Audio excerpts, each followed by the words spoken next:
Labas, kas žiūrit. Bandysim sutaisyti maketos dreliukę.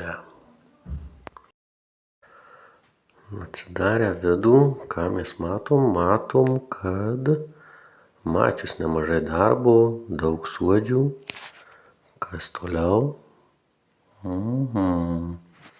Kas gali būti? Dažniausiai jungtukas arba varikliukas. O žiūrim varikliuką. O čia gerai įsižiūrėjus, matosi, kad nėra angliukų. Labai dažna problema, bet labai lengvai išsprendžiama. Eina užsakyti šį varikliuką, jisai kainuoja maždaug apie 8 eurai. Gal su siuntimais išeina ir 12 ir dreliukiai toliau veiks.